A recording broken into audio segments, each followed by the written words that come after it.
Going to start our lecture on human brain, nervous system, obviously, and we will learn about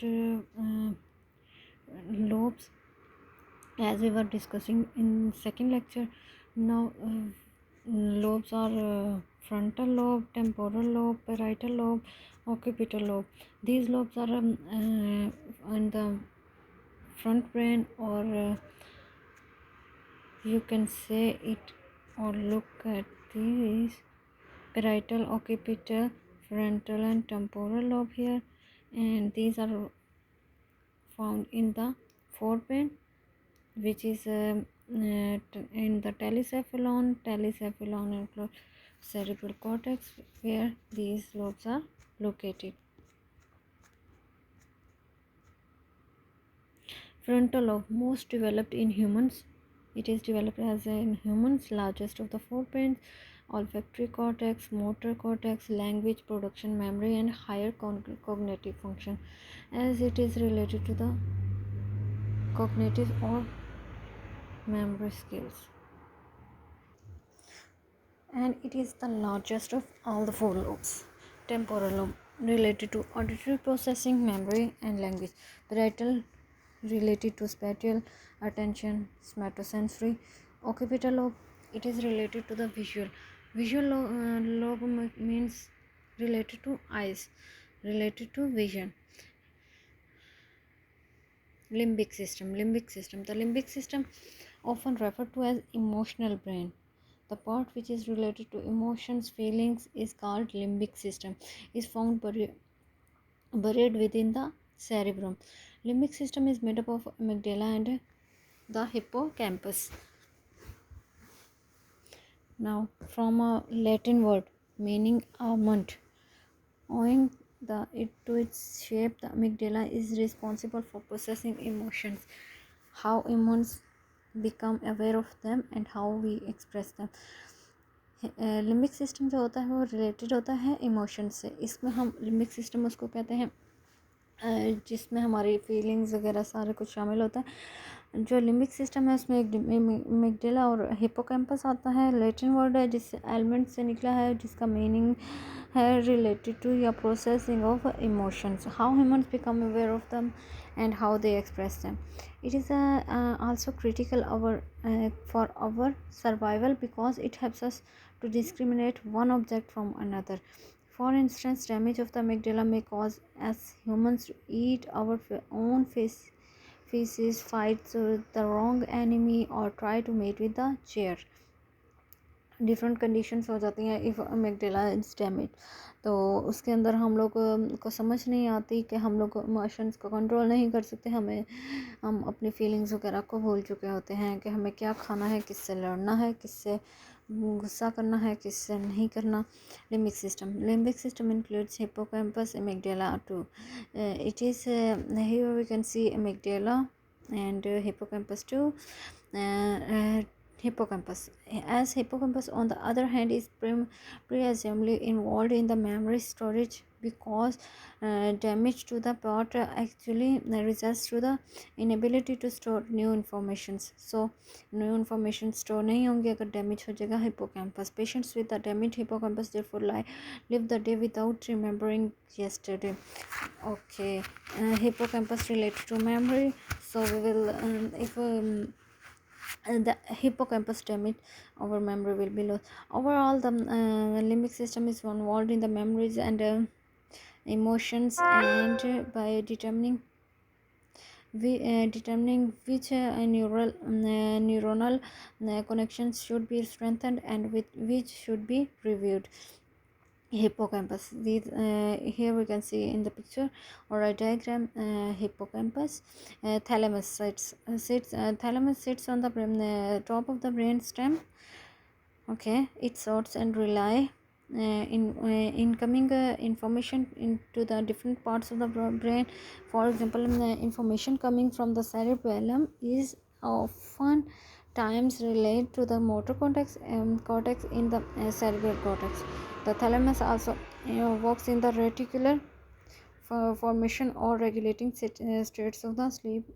As thalamus is on the top side of the brainstem, and it is related to the wakefulness, wakefulness, sleepiness, or all the other things like such as these.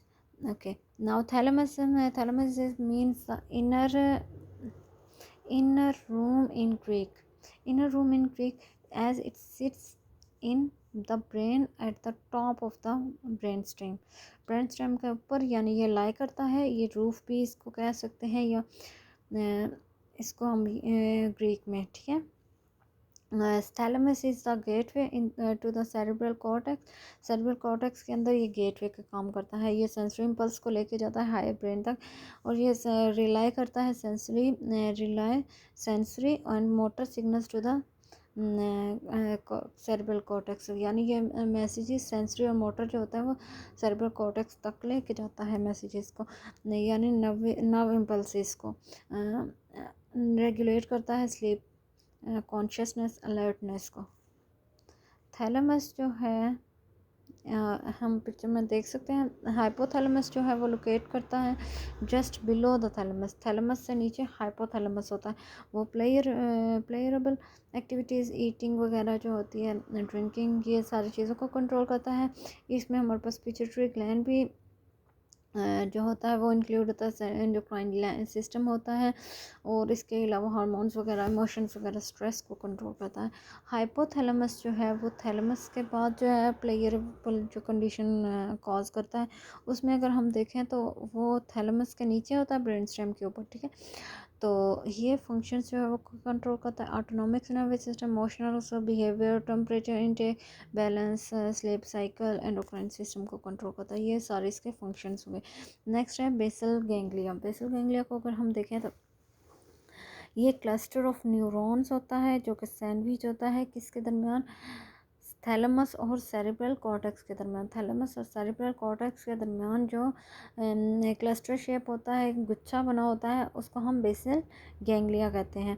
Cerebral cortex जो ये जो होता है work करता है with the cerebral cortex और cerebellum for coordinating voluntary movements. Voluntary movements are those movements which can be controlled by our body. We can control these movements, और ये जो होता है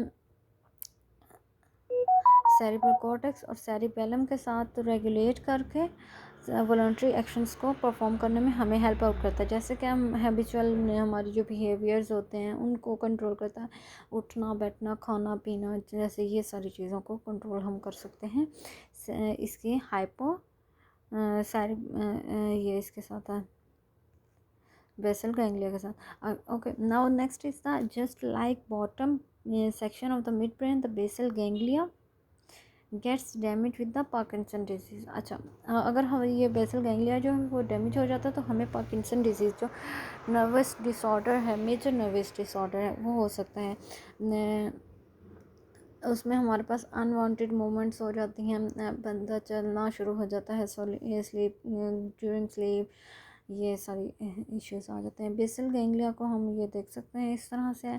now mid brain, that was all about forebrain. Now it's midbrain. Midbrain consists of the tectum and tegmentum.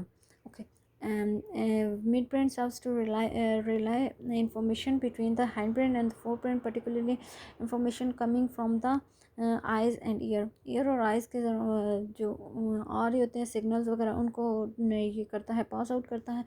और ये इसका दो parts भी होते हैं जो कि है टेक्टम और टेगमेंटम।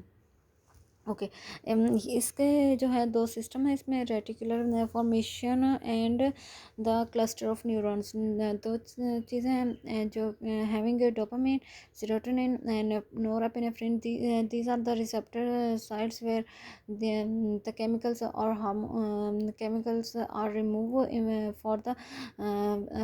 फॉर द इम्पल्स की फॉर्मेशन के लिए, ठीक है। इसमें रेटिकुलर होता है सिस्टम और ये केमिकल्स के रिलीज़ आउट होती है इसके थ्रू, मिड ब्रेन के थ्रू। एक तो ये करता है सिग्नल सा पास आउट करता है, इम्पल्सिस को पास आउट करता है इंफॉर्मेशन को, जो कि आइज़ वगैरह से या एयर से आ रही होती हैं।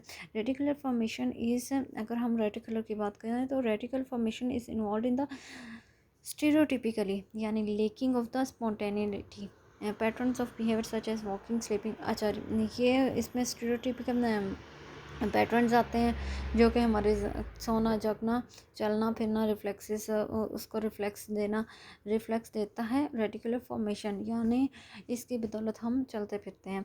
Reticular formation is a region in the brain stream that is involve in the multiple task. अच्छा, reticular formation is the brain stream as it is the brain stream of the brain stream that for the multiple tasking such as sleep cycle, okay, sleep work cycle, filtering incoming stimuli to discriminate irrelevant background stimuli। जो कि irrelevant background के irrelevant messages होते हैं उनको cut out करके हमारी जो sleep wake में हम लोगों को डिस्टर्बेंस वगैरह ना हो। That's why reticular formation is very important. Parkinson disease like a degenerative disease of the brain that cause involuntary tremors or on affected by the parts damages a section near the bottom of the midbrain। अच्छा, mid brain के bottom के ऊपर अगर आप लोगों को चोट वगैरह लग जाती है, दैट्स वाई ये जो है डिजीज़ काज हो जाती है। ये डीजनरेटिव डिजीज़ है यानी डैमेज करती है सेल्स को of the nervous system of the brain.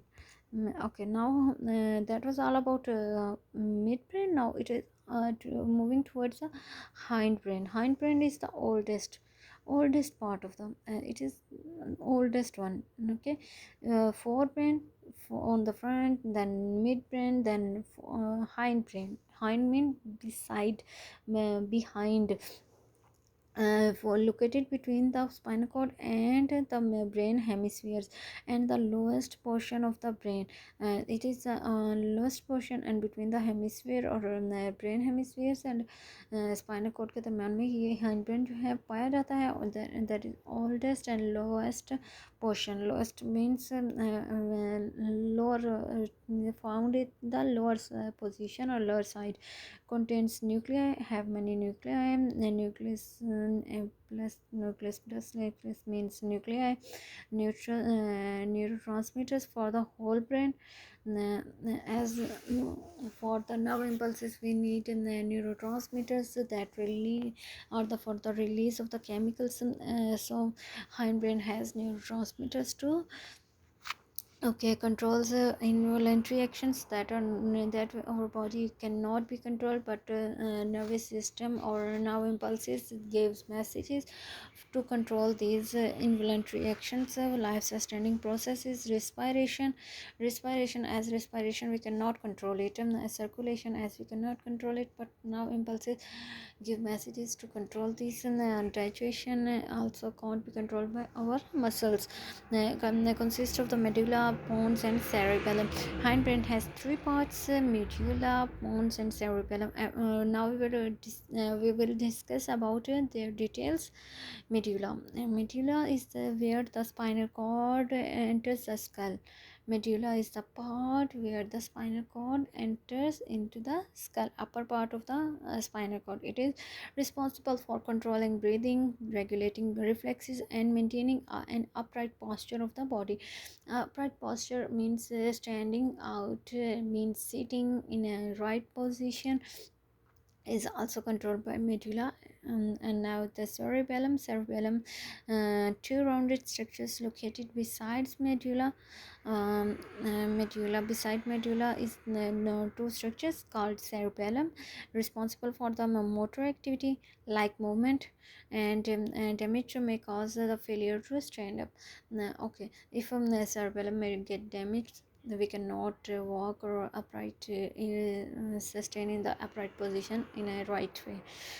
Cerebellum is the little brain, is similar to the cerebrum in that it has two hemispheres and has a highly folded surface,